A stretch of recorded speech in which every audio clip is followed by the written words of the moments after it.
Good morning po, Mrs. Mejia. Good morning po. Salamat po sa oras ninyo.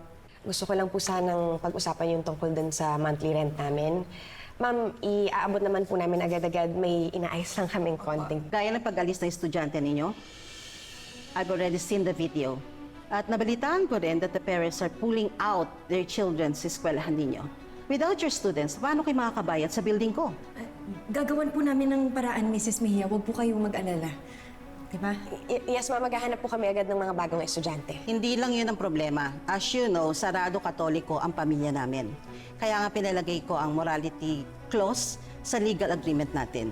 At yun din ang rason kung bakit pinaupa ko sa inyo ang building ko. At dahil na rin sa akala ko, aligned ang values natin sa isa't isa. Pero nang mapanood ko ang video, I realized nagkamali ako. Mrs. Mejia, hayaan niyo po muna akong magpaliwanag. No need. Sapat na ang nalaman ko at napanood ko tungkol sa buong pagkatao mo, Miss Salcedo. Buo na ang decision ko. Ano pong ibig niyong sabihin, ma'am? So I just spoke to Mang Elmer. Kung sa farm ka nga pumupunta, bakit ka pa niya kailangan kamustahin sa akin? Parang tagal-tagal ka na niyang hindi nakikita. Love, kasi kapag pupunta ako sa farm, doon lang ako sa mga bahay. Nakikipag-usap lang ako sa mga wives nila and sa mga kids. Hindi na ako pumupunta doon sa mismong bukid kasi ayoko naman ng mainitan. Kaya siguro hindi kami nakikita ni Manong Elmer. No, it's not that I don't believe you, okay? Well, kung hindi ka naniniwala sa akin, you can always come with me dun sa farm. Para alam mo na nagsasabi ako ng totoo. Love, kailan ba ako nagsinungaling sa'yo? I've always been honest with you. Wala na akong sinisikreto sa'yo.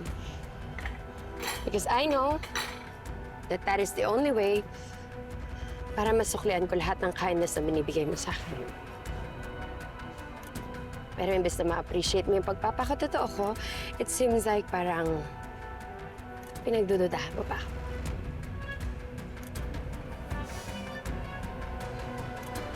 Malinaw sa pinirmahan nating lease contract na hindi pwedeng masira ang pangalan ng building dahil sa pagkalat ng video, malinaw na nagkaroon kayo ng paglabag sa kasunduan natin. In other words, hindi ko naman sigurado kung mababayaran niyo pa ang building ko eh. At saka isa pa, lumabag kayo sa kasunduan natin. So, wala akong choice kundi terminate ang lease contract.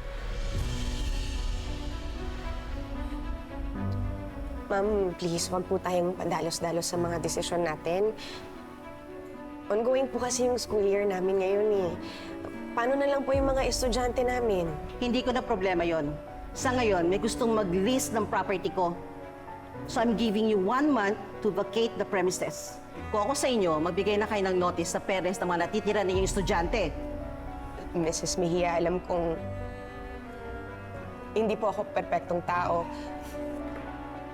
Marami po akong nagawang hindi maganda sa buhay ko. Pero ma'am, ma-assure ko po kayo, mabuti po akong guro.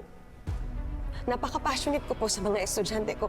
At genuine po yung malasakit namin sa kanila, ma'am.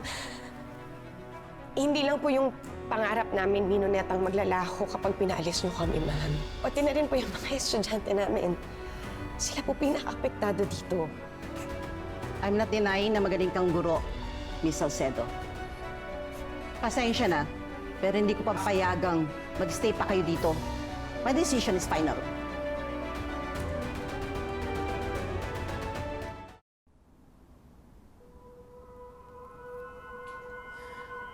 Love, I'm sorry. I didn't mean to hurt your feelings. Hindi ko kuni-question ang honesty mo. Klinaklaro ko lang. Huwag ka na umiyak. Please, okay? Ayokong may tampuhan tayo bago ako umalis. Don't just forget about this, please. Sorry. I love you so much, Audrey.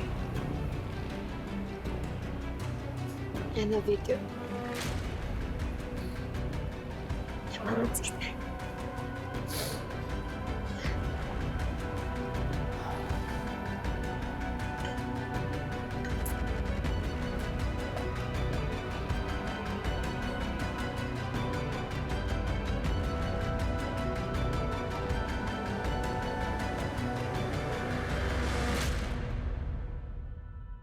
Thank you for the information. I appreciate it.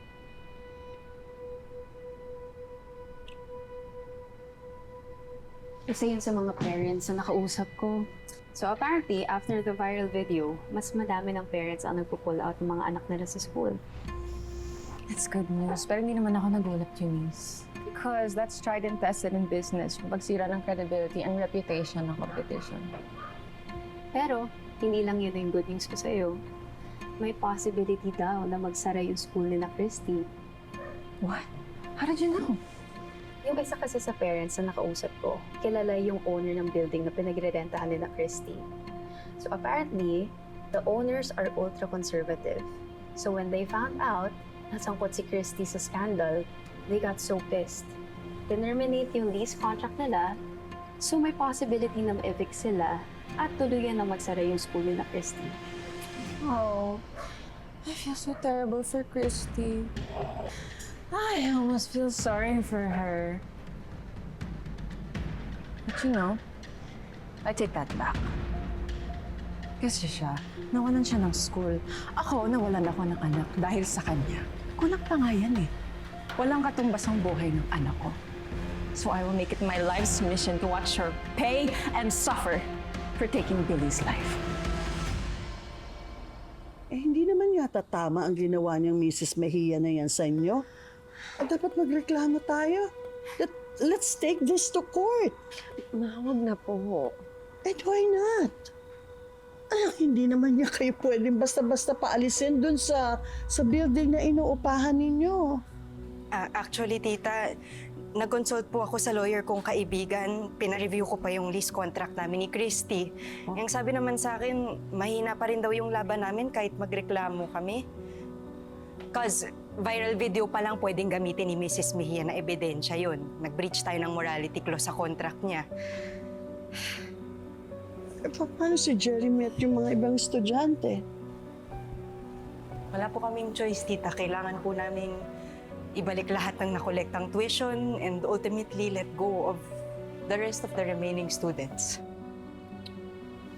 Ano ba yan? Kawawa naman ang mga bata.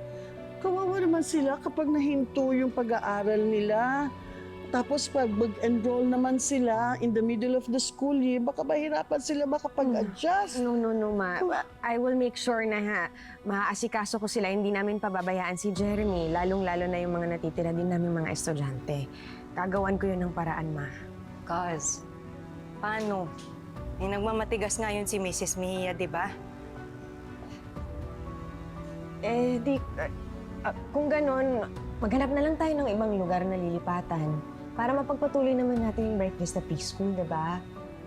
Sabi naman ni Mrs. Mejia, meron pa naman daw kaming 1 buwan bago namin kailangan lumipat at umalis. Kaya gamitin na lang natin yung buwan na yun, cause para makahanap tayo ng malilipatan. Let's just focus on that. Dahil alam kong kakayanin naman natin to. Para kay Jeremy at sa mga estudyante natin. That is good. Gusto ko yung fighting spirit mo, anak. It's good. Everything will be all right.